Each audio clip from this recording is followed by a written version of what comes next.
In Berlin's dark and deserted streets, a melody breaks the silence. In the underground techno capital, rock notes are coming from a basement. It's downstairs, in the studio, that everything takes place. The concert is intimate, but tonight the place is crowded.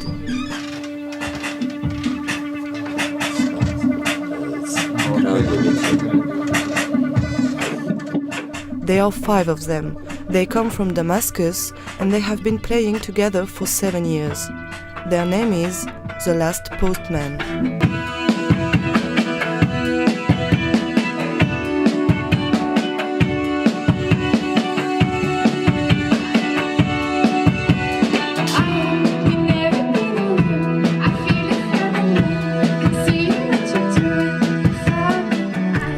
They fled Syria in 2013, first for Beirut, then for Istanbul. They never stopped playing during their exile, until they reached Berlin, their new home. Still filled with memories of the conflict, the war which destroyed their world. It is within you, no matter how much we try to ignore it, you know. Mm-hmm. It pumps up in everything, in every details in our life. So and it's still going on. So of course, I think it's not. I don't think about it as a Syrian issue anymore. It's something very huge and very bad that is happening now in our world, and the consequences are big. They went bigger than anyone could have ever thought. And of course, when you come here, you start to think about it as a global issue. And that's why it makes it really shocking that the global society is not really doing serious steps to stop this. In their apartment, paid by the government because they are refugees, there is a dozen of Syrian people attending the party. A dozen out of the 33,000 living nowadays in Berlin. In the capital, a community is arising, Bohemia, free, emancipated. The architect of all this is Berlin and this man, Frank Alver. He's the one who found this apartment for the band. This German native is the co-founder of Free Artists, an organization helping artists with a refugee status. That was at the moment when many refugees came to Germany, and there was a huge movement in the entire country. Many Germans were excited to get in touch with the Arabic culture and just to help these people, these victims of war. The band rehearses every day. Their goal is to record their very first album.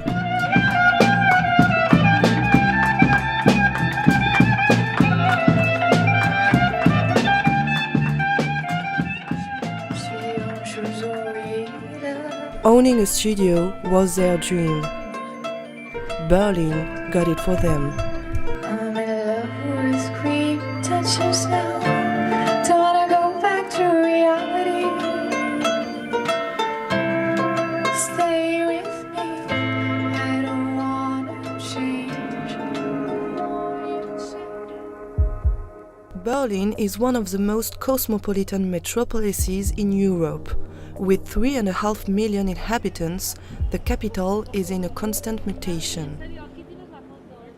Multicultural, the city has always been a place of artists and intellectuals attracted by its global spirit of openness.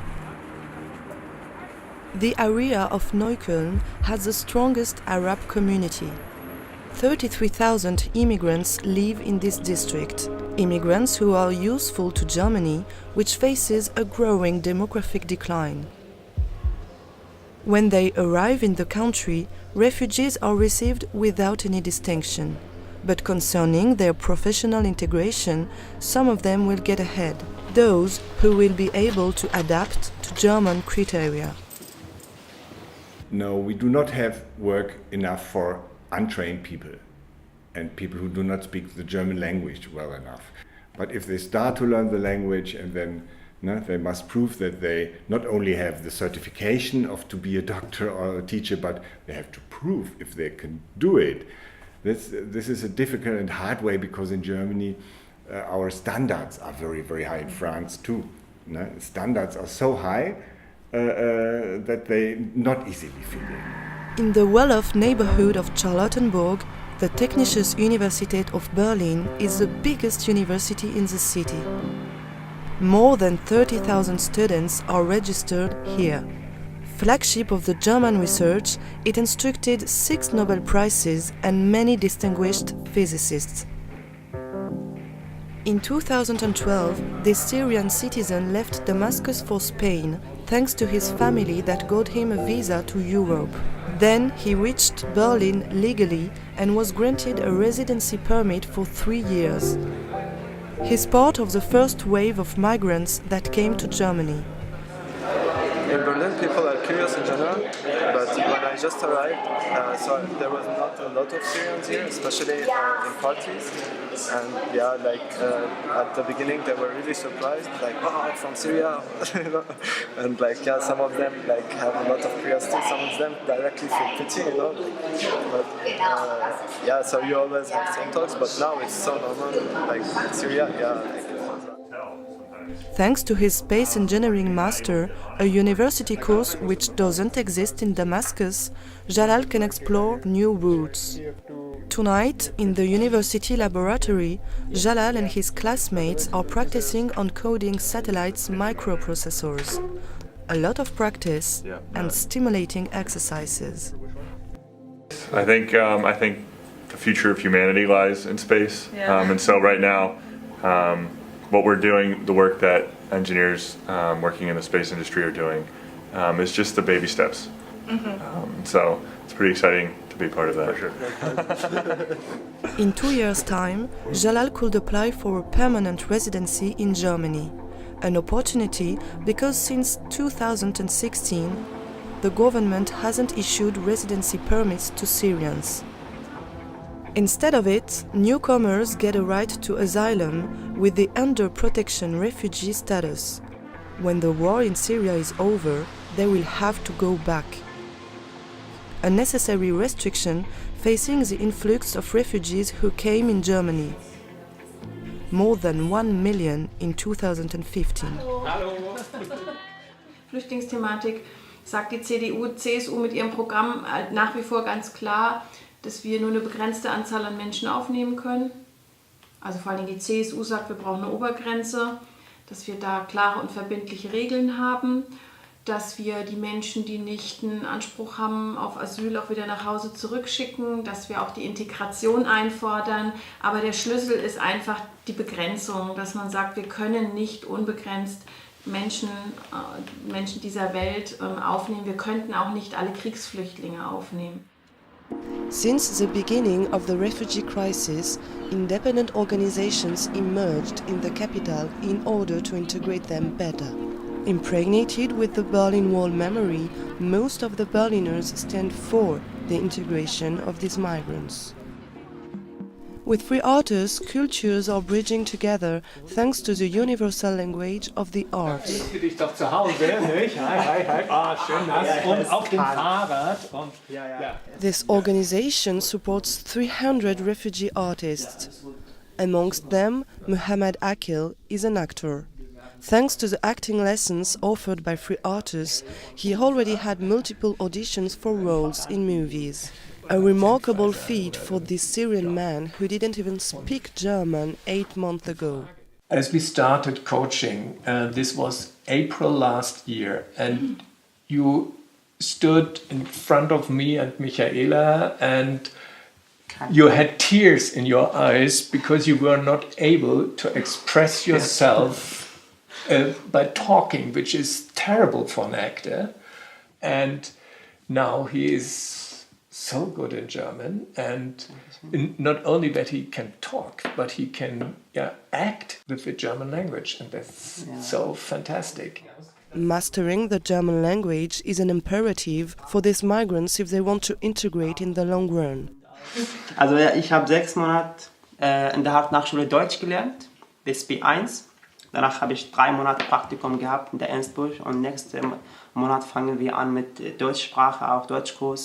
Muss ich auch noch 9 Monate Deutsch lernen. Ist nicht eine einfache Sprache, aber wenn jemand in Deutschland leben will, glaube ich, muss ich Deutsch lernen. Genau. Offering a chance to these young artists, a real mission for Frank, moved by the fate of these newcomers. We found out that refugees want to be everything except refugees. They were refugees until they came here, crossing the Mediterranean Sea, walking to Germany or to France or wherever.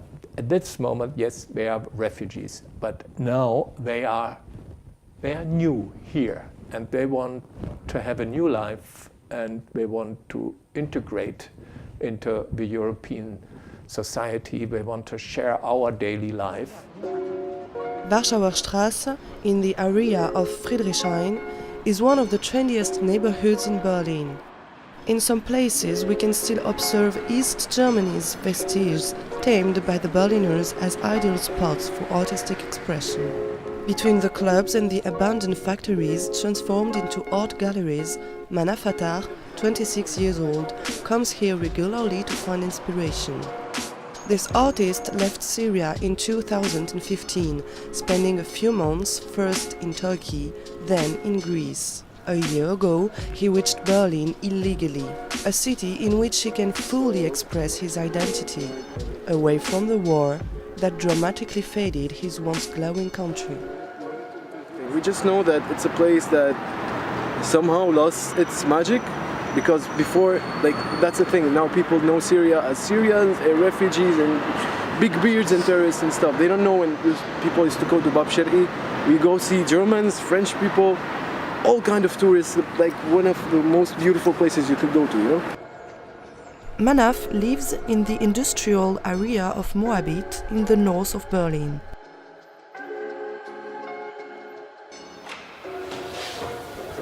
Hello. For now, he doesn't work.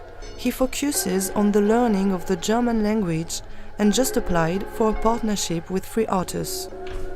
He has a residency permit for 3 years. He will then ask for a permanent permit as well. In Damascus, Manaf was studying graphic design. Today, he can finally go further with his passion for drawing.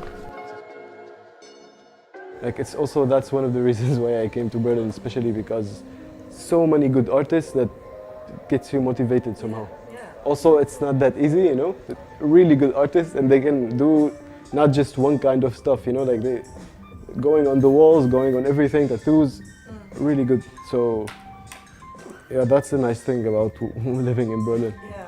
Wherever you're going, it's like a big canvas. In Berlin, a minority of refugees fulfill their dreams. Individual, fortunate destinies take advantages of this inclusive metropolis. I don't know, I'm so relieved here somehow. It instantly feels like home, and everyone has the same idea, I think, about it. Especially the way everyone connects with each other, everyone helps each other, so it's a really big, nice community.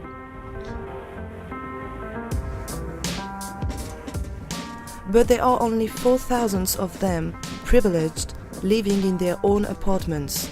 The other 29,000 are still living in refugee camps. All of them share the same hope, the hope that the war will finally end.